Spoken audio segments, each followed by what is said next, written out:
Here we go. Here we go. Here we go, here we go, here we go, here we go. This is it. This is Top Flight Time Machine. I'm Andy Hotbody Dawson. Pow, pow, pow. I'm Sam Nifty Delaney. So what? Welcome along to the Friday episode.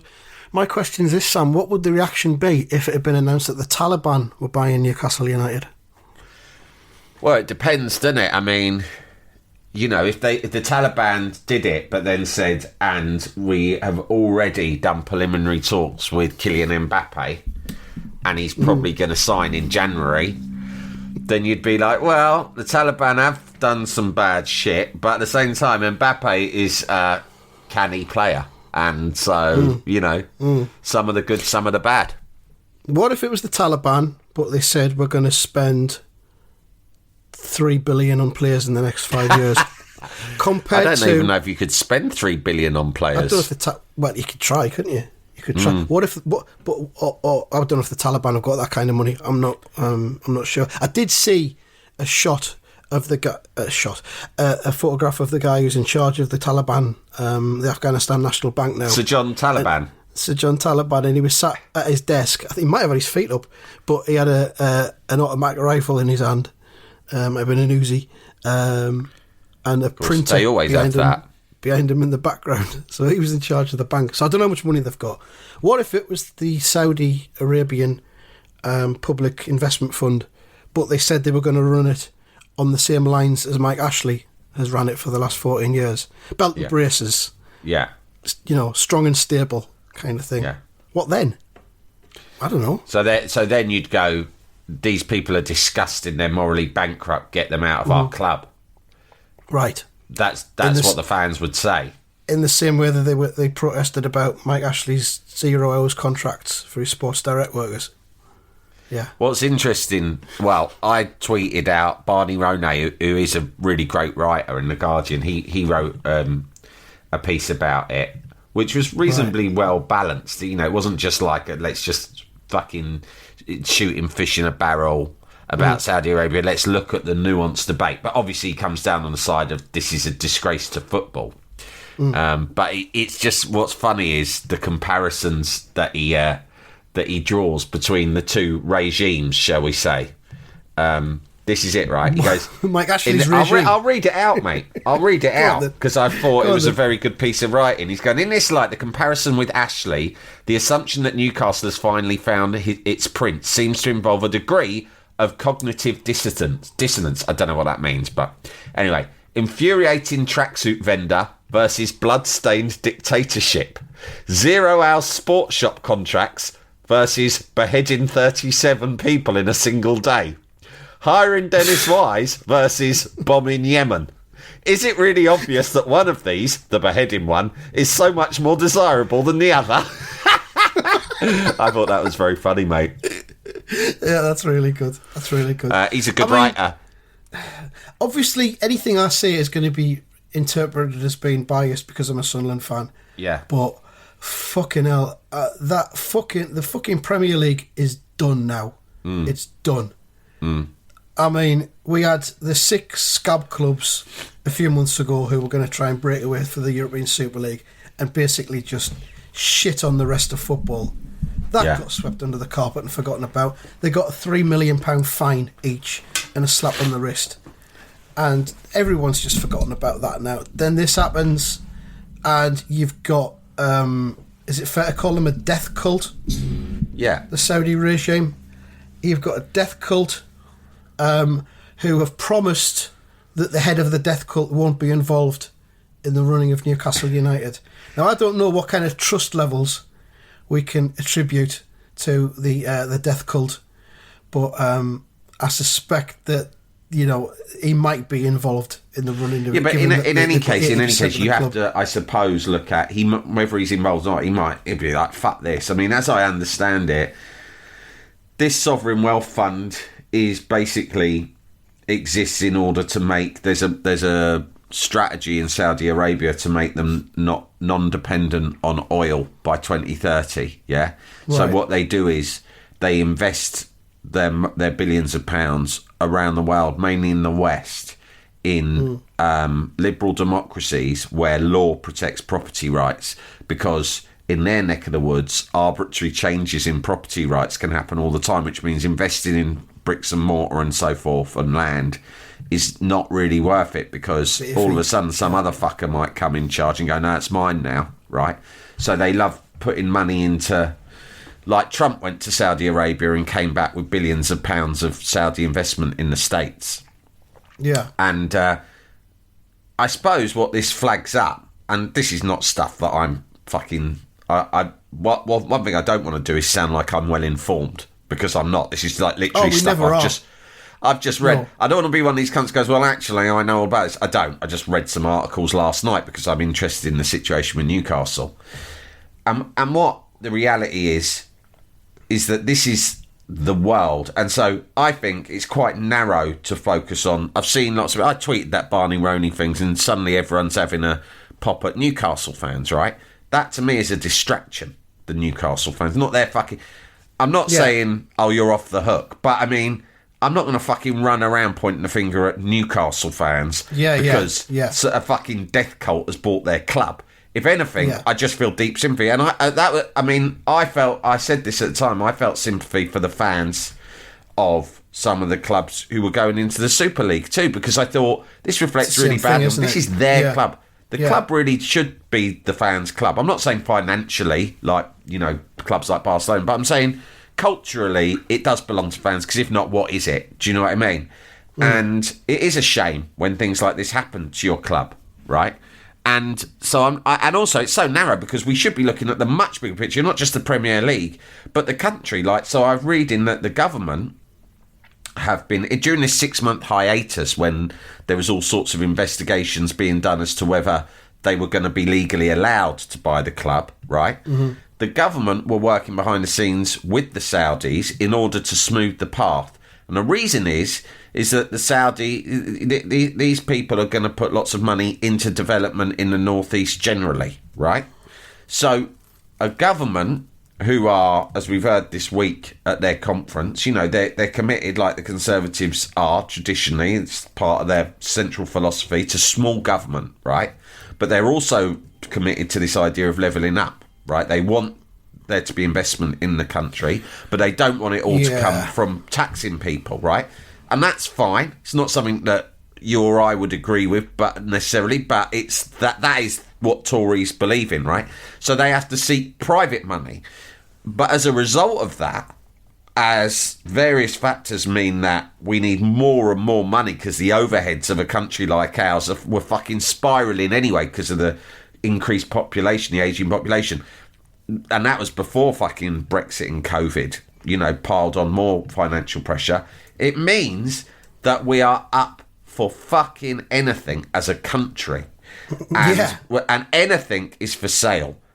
Make no mistake, the United Kingdom, every fucking thing is for sale, and we are not fussed about who the customer is, because ultimately that is market forces. If you have a complete belief in pure market forces and the inherent sort of justice that is doled out by the market, right, then you're not going to have any fucking qualms about any cunt coming in, because Thatcher or any of the people that she followed would have said, well, the thing is, you got to let anyone get involved, and the market's fair, because if people sufficiently object to the death cult buying this football club and investing in the local area, then they'll vote with their wallets, and they won't go to the football club, and they won't engage with any of the stuff that the Saudis are investing in. But of course that's bollocks, because people want to go and watch their football club. Why shouldn't they? Right? They love it. They've grown up with it. And B, if these cunts are building fucking houses for people who currently can't afford houses, people need a fucking house. If you need a house and you've got 3 kids and you're living in shitty rented accommodation, and someone says, we've got this new housing you can live in, you go, great, I need a roof over my head. And then they go, by the way, just so you know, it's not a big deal, but it was built by a death cult. You go, do you know what? Fuck it, my kids just need a roof over their head, mate. You know, exactly. And that is what is wrong with They're not going to worry system. about the whys and wherefores of sports washing, which is what it is. A murderous regime indulging in a global PR exercise. Football. But, if fans do walk away, which I don't think many of them will. I mean, I know a few Newcastle fans, and I know that a lot of them are really conflicted about this. Yeah. And the guy who was in charge of the chairman of the NUFC Supporters Trust was on Newsnight last night, and he said, we're football fans, we haven't got any say in any of this. We don't have any agency in it whatsoever. It happens, and then we just turn up and watch the football team.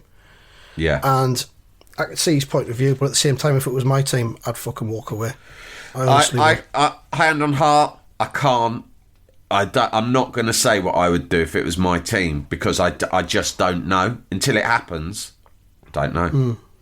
It's like a lot of things. It's like people say, it's like oh, if your partner cheated on you, what would you do? Right? And people go, that would be it. I'd walk away. But there are relationships all over the world where that doesn't turn out to be the case because life's more complicated. Yeah, and that's quite a good analogy, because it is, without being too overblown about it. It is about love, isn't it? It is like love, the relationship between a fan and their club, and it's been your whole life. Like, you've been going since you were a kid, and you love it. I think celebrating in that kind of great, the witch is dead. The king is dead, long live the king. Oh, this is fucking great. We got Ashley out, these guys great. I would be more measured than that, right? Because all the celebrating and wearing the fucking headdresses, that is not a good look, in my opinion. But, bad people, your club is up for grabs to any cunt. That's the fucking shame of it. That's the passion of the Geordie fans, though, isn't it? That's the notorious passion of the Geordie fans. Yeah. The steps of St James's Park. They're always up on them fucking steps. Why have they got steps, a meeting anyway? Place when moments of greatness and joy or badness happen, that everyone congregates on the steps of the big cathedral on the hill. But I mean, that's now 1/3 of the Premier League is now just fucking repugnant. Your 6 Super League clubs and Newcastle. I've said this before. I'd love to see at some point a team win the championship and just decline their invitation into the Premier League and just say, you know what? No. Norwich would be a perfect example. Norwich have gone up twice in the last 3 years, playing really good football, giving their fans loads to shout about, and both times they've been in the Premier League, it's been a fucking ordeal. But the problem is, they're all businesses, right? Aren't they?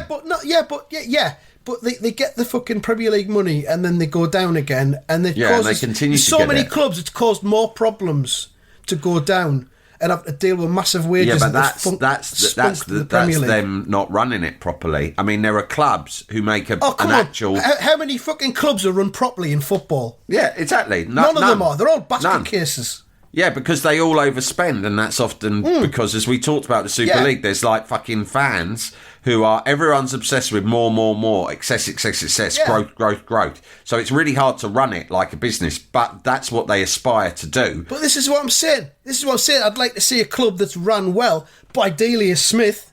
If there's anyone who can run a football club properly, it's Delia Smith. I'd love to see Norwich. Running a football club is very much like baking a cake. You need your eggs. I'd love to see her just say, we've won the championship and we're going to stay here. We'll do it again next year. And the fans will love it and we'll win every week. You know what? Fuck your Premier League. Mate, that is done, and it might be what she's doing, because if you go up and then just go down and you do that repeatedly, that actually is a good business model. It's not very good for the fans, but it's a very good business model, because you get your money for your season there and then you get your parachute money for 2 years afterwards. And when that parachute money starts to run low, or you're at the end of your parachute practically, you go back up again and you do it all over again. And it's actually the most sensible way to run a business of that size. Do you know what I mean? The worst business model is probably like teams like, I suppose, Tottenham, or the classic example would have been Leeds United under Peter Risdale, is when you're sort of like a medium or, upper medium sized club, right? So you're not quite in the elite, but you can bob along nicely in the sort of top 8, right, if you're run well. But then you decide to shoot for the moon by spending beyond your means on a gamble that it'll pay off by getting you into the Champions League and you getting the revenue from that. And you're sort of almost bullied into it by fans, which again I don't condemn, because I want West Ham to fucking go out and buy star players. Really, I mean, you know, we're all kids really when it comes to football. We want our team to win everything, and yeah, I mean the thing is, what's really a shame is that football is a business. It's a badly operated business, but it's a business, and money fucking talks. And that sounds very trite and cliched and simplistic, but unfortunately, it's just fucking true. And it's just part of a bigger issue, which is the fucking, you know, the world and the fucking system we live under generally. What would be nice if football was regarded more as a cultural part of our cultural fabric. That's what these football clubs are, right? And therefore they should be non-profit organisations, right? That local authorities could be involved in, fans could be involved in. And if you take away the profit incentive, then football would be a different sort of a game. Are you saying that we should nationalise football? Maybe, yeah. Yeah. Maybe. I mean, football plays a really important part in our lives. And one thing I would say about money being in football is that the quality of what you see now, I would say, is unequivocally better than the quality of what we saw when we were kids in numerous different ways, right? Yeah. However, what I would also say is that when football was lower quality, people still fucking watched it. They did. And it was... there were more, if you like, mistakes, and there were more errors. And it had a different type of charm. More of a soul to it, if you like. That's why it had a different sort of a charm to it. I enjoy watching the big match revisited on a Saturday morning. And muddy pitches. It was West Ham versus Bolton last week. Right. And on the touchline, one of the advertising hoardings was for the Barron Knights. Do you remember the Barron Knights? Yeah. The fucking comedy musical group from the 60s and 70s and early 80s. And they could afford advertising hoardings. Advertisement for their residency at the Circus Tavern. Lovely. That was coming up the month after. Yeah, I mean, this is the sort of stuff that we really all talk about as well. I mean, you know, you say, like, you know, you're on TalkSport or 5 Live or whatever, and the kind of constant grind of tedious Premier League gossip, or was that a penalty, or who's going where, is kind of, to me, quite dry and bland. Whereas the real fun is when, you know, you hear, like, when Danny Baker and Danny Kelly used to do their phone-ins just about the weird ephemera of football, which was always nostalgic, because the weird shit about football, I mean, what's that fantastic book that the bloke who you're mates with, Nige Tassel, did? About watching sports TV in the 80s. Yeah, but also was it him who did the book that's sort of like a picture book with lots of old sort of funny, old nostalgic sort of like merchandise and weird shit? No, that was somebody else. That was the Got Not Got series. That's it. Yeah. Right, you look at that and you think, yeah, this is why I fell in love with football, really. We still talk about Panini stickers more than we talk about anything that's going on now, like Cristiano Ronaldo's fucking boots, which is probably what our kids are into, to be honest, but, you know. Well, I mean, anyway. That's what happened with this podcast. We wanted to start doing a football podcast, and we realised really quickly that talking about football fucking doesn't carry any weight whatsoever. There's nothing to be gained from talking about football, so we end up talking about other shit. And now, but I mean, obviously now we've talked about football for most of this. Here we are, so accidentally talking about football again. But I don't know if I've got anything else to say about it. But the Premier League is just. I mean, we'll see what happens, but next? It's a bad precedent. What happens next? Do 3 more huge conglomerates or nation states or whatever invest in the Premier League, and then you've got 10, if you want to call them cunt clubs. You've got 10, and 3 of them aren't even going to qualify for Europe. They're going to come in the top 10 each season, and 3 of them there'll be no fucking. Well, that's why they'll change the rules, though, mate. They'll change the rules because clubs of that wealth are not going to accept a situation where there's a high risk they won't get into Europe, and therefore the Super League will return in some other slightly more palatable form that will guarantee all of the richest clubs a place at the top table every year.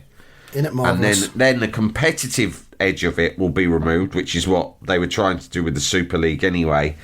And then, and then to be honest, these decisions about shall we follow our club or shan't we will ultimately be made for a lot of us, because going back to what you said about, okay, you say you wouldn't go to Sunderland, I believe you wouldn't, but I can't be sure that if some Saudis took over West Ham tomorrow, I wouldn't carry on going, because I'd miss too much about the things that I like going for. It would be really hard to stop. And even if I did stop going, I wouldn't be able to just switch off and stop watching them on the box or following the scores. I would watch from afar, but it wouldn't be the same. It wouldn't be the same. Well, I'm in a situation now where my son is nearly 14 and we go together. Yeah. And it's like, in a few years from now, he'll want to go with his mates. So then, do I even keep going after that? Do you know what I mean? Yeah. So, I don't know. But I will say it's international weekend this weekend. If you've got a non-league club near where you live, that's the thing that I think is that I can imagine the appeal of going to non-league. The football's awful, but it's fun. The shame for me is Brentford have decided. I mean, I always had a local shit club, right, who meant something to me, and that was Brentford. I grew up, I've said it loads of times, but I like literally next door to fucking Griffin Park, right? And so I've always had that, and for a long time they weren't even in the Championship, they were in League One. But I haven't got them as an option anymore, because they're in the Premier League now. In the Premier League, and have got a really good ground, which I've been to, and it's great. But they're just too proper now, and they just fucking beat us as well. I was sick.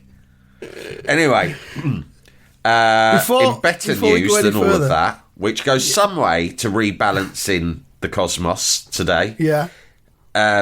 Tears for Fears have got a new track out. I don't know if you've heard it. I have.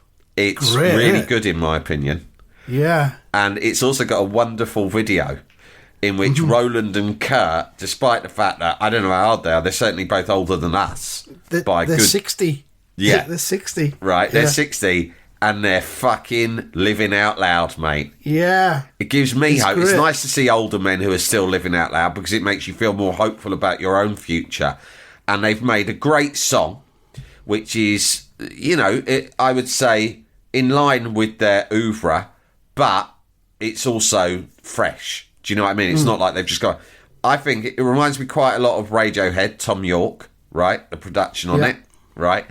But the video is wonderful. First of all, they spent quite a lot of money on it, which most people don't bother doing anymore, because videos aren't really a big deal like they once were in MTV's and Top of the Pops heyday. The second thing is the two lads, particularly Roland, who looks like fucking Father Christmas, right? His long white hair, He is fucking having it massive style in the video, right? Yeah. And he's not putting it on. It's pure passion. And I look at him, I think, look at that cunt. 60 years old. He's never lost the fucking passion for the music.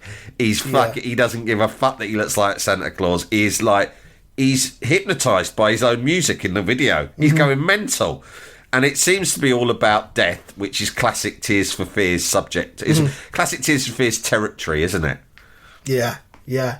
There's an interview with them in The Guardian today online as well. Someone just sent it to me, but I haven't looked yet. Yeah, it's really good, but it's also really harrowing as well, because he talks about the death of his wife. And I knew that his wife had died a few years ago. Yeah. Oh, no. She died about 4 years ago. And it was announced at the time that she died. Yeah. But they didn't go into the details, but it turned out that she had the menopause, and then that led to depression, and she was on medication, but she was a drinker. But she wasn't supposed to drink with the tablets that she was on. He was a drinker as well, and he says that he didn't realise that women can't drink as much as men can, and all of this, and that led to dementia, and it sounds absolutely horrific what he's been through. No wonder his hair's white, put it that way. Yeah. Put it that way. But so there's all of that going on. Fucking hell. Well, he's always been a very emotional and sort of deep thinker, hasn't he, anyway? I'm desperate to get him on the reset, by the way. That would be really good, yeah. I mean, I don't know whether I'd be able to, but it would be... I might have a contact. Oh, really? Oh, we'll do some admin off air. do a bit of that afterwards, yeah. Yeah, he'd be ideal. Jalapeño. Here's a brief but annoying message to let you know that you wouldn't be hearing this brief but annoying message if you were a subscriber to our Iron Filing Society Patreon offering. For the price of a pint and a St Clement's each month, you can get up to 4 episodes a week, 9 months before the rest of the world gets them.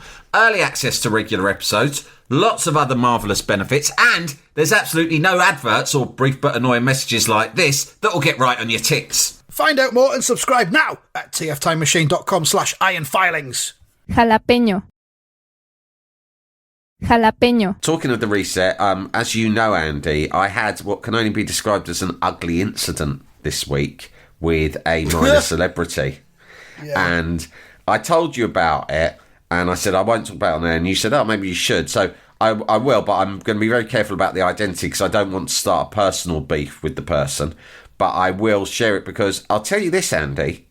We were laughing about it, weren't we? Because it was funny. But at the same time, I'll be honest with you, mate.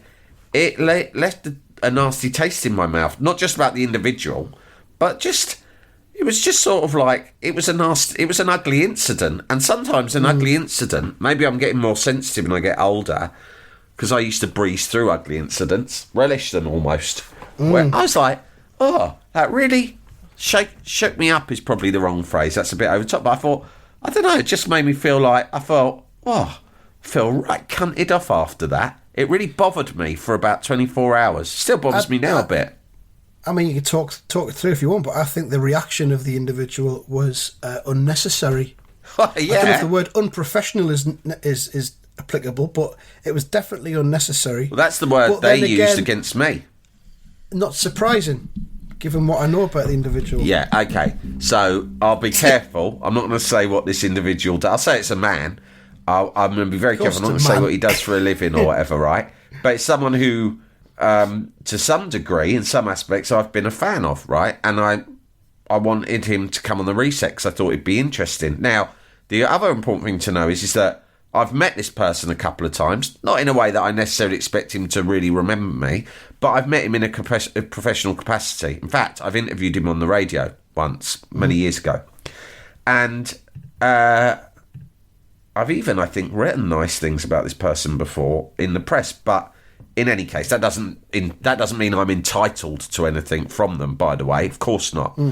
But I wanted to get in touch with this person to invite him on the Reset, which is my mental health podcast. And I got hold of this person's personal number and dropped him a WhatsApp message saying, I'm a big fan. That was my opening. I don't know if I ever showed you the message I sent to them. I know I showed you his responses. Yeah, you did. And it was quite gushing. I mean, it was so gushing I was almost embarrassed to show it to you, Andy, right? But sometimes that's the style. As Britain's best journalist, sometimes those are the techniques I use, right? But I said, honestly, I'm a big fan. This is a podcast to do. I think you'd be great on it. Here's why. And then I also sent him a thing, which I send to lots of people, like, here are some guests I've had on in the past, to demonstrate the fact that there are other well-known people who've happily come on the show. So I don't know. So it shows it's like established, right? Yeah, you're not just pissing about, yeah. This is the response I got back. How did you get this number, Sam? Right now, I would say I've been a journalist for close to 25 years, right? And certainly over the last 10 years, increasingly, it's just the done thing in this fucking business that nowadays everyone's public and you're 10 times more likely to get a direct message, whether that's via social media or WhatsApp, than you are in the old-fashioned route via a fucking, I get that. I get people out of the blue sometimes fucking contacting me to go on the radio or something direct. I haven't got a fucking clue how they've got my number. But what I do know is I've had the same fucking mobile number for years. So I'm aware that people will have it. I'm sure you get that too. People have got you're not fucking ex-directory, right? No, I it's bet easy to be reached. Yeah. You will get messages from people by DM or via WhatsApp and you won't know who the fuck they are and you'll just think, yeah, my number's out there. Some cunt's got it. Fine. Well, it's it. Sometimes I get things and I wonder how they've got my number. But I don't ask them. It's just, people know people and they pass it's in the things on public and domain, stuff. mate. It'll be someone you'll have given it to once, or shared it with someone else, and then after that, all bets are off. But so fucking what? Really? As long as people are courteous and don't start trolling you, right? I mean, I know people who are famous, who sometimes do just get weird calls in the middle of the night from piss people laughing and going, "Is it really you?" And you just go, "For fuck's sake, fuck off." Right. That's funny. But that is annoying. So I've messaged this guy. Very polite. "Would you like to come on this podcast? This is what it's about. I'm a big fan of yours. You'd be great." Now, I'm perfectly happy for them to either A, ignore me completely, or B, say thanks but no. He said, where'd you get this number? So I said, we both worked at the same place, or whatever. Our paths crossed many years ago. I think I've always had it on my phone. I think I've just had it on my phone for a long time. Can't remember who gave it to me. This is what he wrote back. "You should not do that shit, Sam. It is very unprofessional." And I'm thinking, well, all right, but fuck me. A few months ago, I had the fucking Prime Minister's fucking WhatsApp number, right? And so did half of the other fucking journalists in the UK, and any cunt could fucking text him. And to be honest, before he went to number 10, he would fucking get back to you as well, right? To use one example, right? So people aren't as precious. And I did think, fuck me, mate, I've got numbers of people, numerous people, a million times more famous than you on my phone. Shit on you. I wouldn't say that because that's a cunt move, right? But I did think it. I thought, fucking hell, mate, it's not like you're the fucking Queen, right? You're not the head of MI6, yeah? Right? You're just some bloke, right? And he's like, how? And it was really like, also, like, how dare you contact me directly, right? And I was like, oh, okay, well, I could go through your agent. To be honest, I couldn't find another number, but I'm really sorry if it feels like an intrusion. This is what he wrote back. This was the final kick in the balls. "You should never, you can never contact me ever again, Sam." And then this, "Understand?" ? Right? Which I took as a bit threatening almost, right? "Understand?" So I could have said, "Listen, mate, don't think I'm some fucking mug. I'll put my Stone Island on now. Come round your fucking rig and spark you fucking With a flash Terminator. cunt." But I didn't say that, right? I could have said it and I could have done it. But I just said, "Fair enough. Apologies.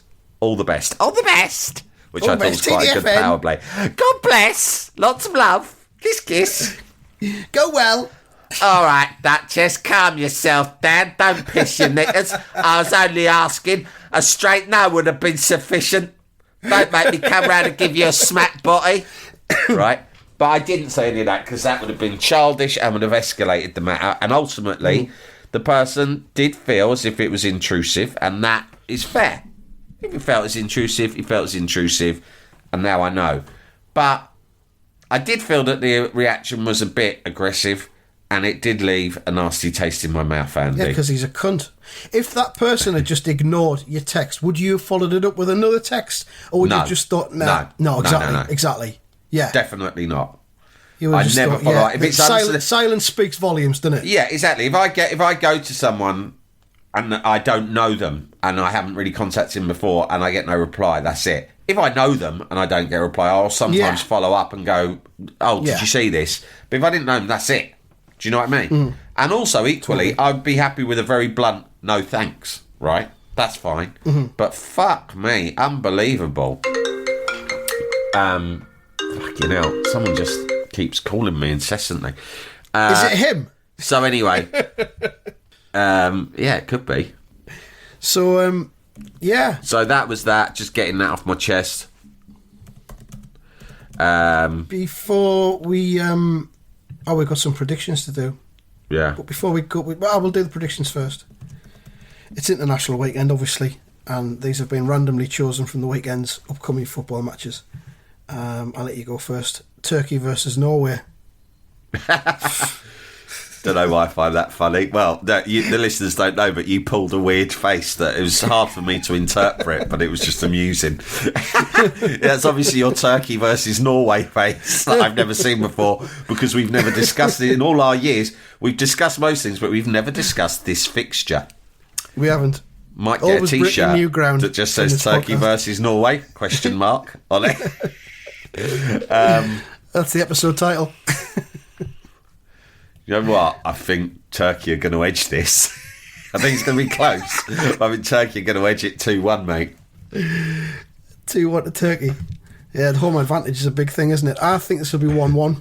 Especially in the cauldron atmosphere of Istanbul, mate. Yeah. Welcome to hell. So. Yeah, I've gone 1-1, but I'm not sure now. But I've said it. Czech Republic versus Wales. I'll go first on this one. I think it's going to be 1-0 to the Czech Republic. Sorry, Wales. Sorry, Wales, but obviously I'm a huge Czech Republic fan because an increasing number of West Ham's squad are from the Czech Republic. So I'm going to have to say 2-0 Czech Republic. 2-0 Czech Republic. Moldova versus Denmark. Oh, what a clash. Actually, just a side note, I'm thinking of taking the fam over to Copenhagen for New Year. All right, okay. Well, because... Any reason why? Yeah, because this country is fucked. And you know me, I'm always thinking that I have to move to Denmark, right? Denmark, famously the world's best country.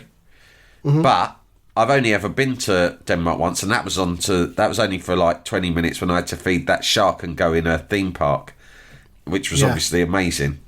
But, I need more. So I thought, Copenhagen must be nice around Christmas time. So I'm thinking of doing that. Just thought I'd let you know. It. I think I might have identified a town in Spain where I want to live. But that's all I'm saying.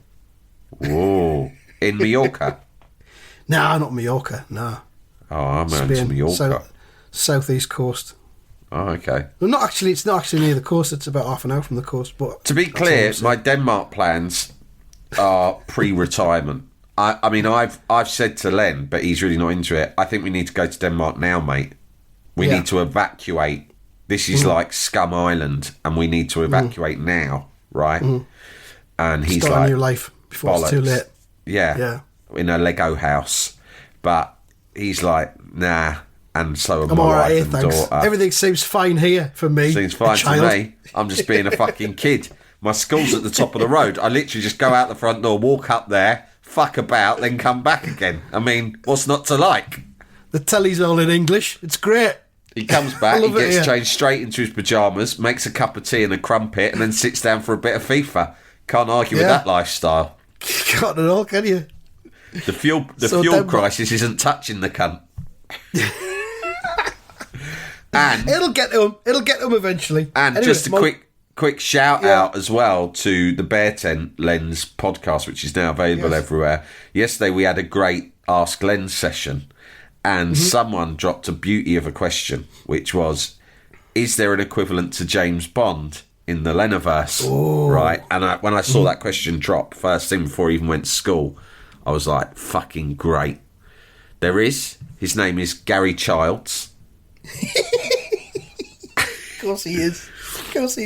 He's scruffier and not quite as posh as James Bond, right? Right, yeah. I like him. He's a tiny bit posh, but not full posh, right? I don't know what that means. And he's got his first... the film that he's done 40 films, so more than James Bond. His film that's out at the moment has got a sensational name. Just going to look it up here.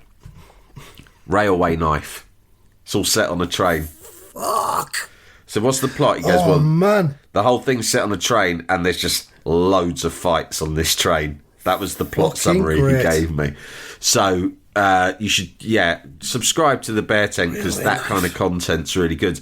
On the next podcast, he will be revealing the theme tune, who's it's by, and what the lyrics are. Anyway, Love it. I would say Moldova 0, Denmark 1. Fair enough. The name's Childs. I'll go 2-0. Gary Childs. I'll go 2-0 Denmark. This is arguably the best fixture that the random generator's produced for us. Gibraltar versus Montenegro. Wow. Fucking hell. It's me to go first on this. I don't even know how Gibraltar do it. Are Gibraltar one of those where they just lose every game? I don't know. Because I'm kind of thinking 0-0, but then I'll go 2-0 Montenegro. What's going on with Gibraltar politically? Weren't we supposed to... I don't know. Wasn't there a Brexit issue around that? Probably. I'm just weary of it. I don't know. Okay, well, I'm going to say, obviously, Montenegro are going to win this 4-0. 4-0. I mean, let's be honest, Montenegro is basically Yugoslavia, mate, more or less. Fucking a classic legacy footballing country. They are going to batter the Gibraltars. That's true. Finally, one more. It's the third place playoff of the Nations League, Italy versus Belgium, Sunday afternoon. Oh, that's a cracking game. Sounds enticing, doesn't it? Did you see fucking Belgium versus France last night? No. I just saw the highlights on YouTube this morning because that's what we were doing over breakfast. Fucking Belgium 2, France 3 with a last-minute winner, injury time winner. Fucking hell, what a game. Belgium thought they'd won it because Lukaku scored and it was disallowed. Drama. Wow. Proper football. So that's the... anyway, Italy-Belgium third-place playoff. I don't know how intense that'll be, but what do you reckon? Italy-Belgium... Italy are going to win this 2-1. 2-1 Italy. Belgium, Italy, I think this will be 1-1 after 90 minutes because that's what it'll be. That's the predictions. I won't be going to the ox roasting in Hortonley Spring at Horton Feast tomorrow, as I have learned that it is not actually an ox that's been roasted, but a series of beef joints. I am not queuing for a common or garden beef sandwich. How did you discover this? Because this sounds like quite a major... I mean, you know, it's. I saw you tweet about it and it really set off my journalistic radar. Because this, to me, same here, feels like a massive scandal that you have dug up and the national media need to have the attention brought to it. I think it was on their Facebook page. I saw it somewhere. But, they just admitted it. By the way, it's beef, not ox. Well, you have to. But ox is beef anyway, isn't it? Because it's a big cow. It's a man cow. So it still counts as beef. Well, it also counts as ox. So what's your problem? Yeah, but it's not an ox. They haven't got an ox on a spit. We haven't managed to get an ox. I don't know how they're cooking it. Are they doing it in an oven? Are they doing it on a grill? I don't know. But imagine if they just cook it in a fucking pan with some stock. Yeah. It's not a full ox. It sounds like bullshit, mate. In fact, if you do go down there, you should go down there with a placard to protest. Yeah. I'm not adding fire to fire. You know, there's enough hate in the world already. But in the northeast, it's a hotbed at the moment. There's all sorts of drama. It is. We need to cool it down. Finally, before we go, if we've got time, I went to B&M last night to get some weed killer, and they didn't have any. So I've had to order some from Amazon. It's coming today though. I bought 5 different snack items. I don't know if you saw them or not. Cause I saw them all, mate. Well, I'll go through them with you. Tell me them. Yeah. They're on me Twitter and they're on my Instagram, both Profanity Swan. I'll go through each one, and you can give me marks out of 10 as to how enticed you are by the thought of each one. All right? Yeah. Number 1, a 6-pack of bags of Seabrook's Worcestershire sauce crisps. Lee and Perrin's official Worcestershire sauce. Not a fan of that flavour. Going to go 4. 4 out of 10. Mackey's of Scotland crisps. Pigs in blankets, festive flavour. Assuming there's no real meat in it, which I very much doubt there is, I'm going to give that an 8. Good, strong. Number 3, a bag of Crawford's cheese savouries. Those little biscuits in different shapes, cheese flavoured. Now, the proof will be in the pudding with those, mate, because sometimes those cheesy snacks aren't cheesy enough. Do you know what I mean? They taste more like just crackers. But I'll give them the benefit of the doubt. If they're sufficiently cheesy to the level of like mini cheddars, I'll give them an 8 too. They're about the same level as mini cheddars, yeah. Okay, well, an 8 then. All right. Number 4, a limited edition 4-bar packet of Toffee Crisp Orange. Oh, now. 9. Oh. I like the older I get, the more I like orange chocolate. Well, this is the thing now. All of the different chocolate brands are bringing out limited edition orange versions. And do you think it's like this is just so it's a trend? I think because I thought it was an age thing with me, because I used to think that Terry's Chocolate Orange was like a load of bullshit for boring grown-ups when I was a kid. Now, if someone gave me a Terry's Chocolate Orange, I'm not saying I'd climax, but I'd fucking eat it. You'd come close. Yeah. You'd come close. You'd definitely be erect. The Terry's oranges are £1 in B&M, by the way. I didn't know that. So Toffee Crisp Orange 9, and finally, Mr. Kipling 8 after dinner chocolate and orange fancies. Now, you know my feelings on this, because when I saw them, I was so blown away, I actually had to tweet you. It sounded like the most decadent and indulgent thing ever. In fact, part of me thought, fuck's sake, Andy, if I fucking bought those, you would rip the piss out of me for being a self-indulgent, southern, fucking decadent cunt, right? Media slag. Yeah, exactly. Classic Delaney. Eat them in the Groucho Club, do you cunt? Right? And now there's you up in the fucking office eating that, which is the sort of stuff that's like the sort of shit you'd expect those Saudis to be fucking stuffing their fat faces with to celebrate buying Newcastle. However, all of that said, fuck me, what an incredible treat. And that is a nailed on 10 out of 10 snack. 10 out of 10. Actually, that touches upon something that was mentioned at our good friend Dave Harper's funeral the other week in the eulogy by his friend Ross, and he was talking about Dave's love of food, but his love of freshly prepared food and well cooked food and eating in nice restaurants and you know, all that kind of thing. And his pal Ross said Dave's philosophy was that we should all be able to live like Tories but vote Labour, be socialists, and that is a fucking message. And that's what I've taken to the Mr. Kipling after dinner chocolate and orange fancies. That's nice. What you're doing is, you know, you're living out loud with a snack like that. Yeah, completely. You work hard. Why shouldn't you have a fucking Mr. Kipling? What is it again?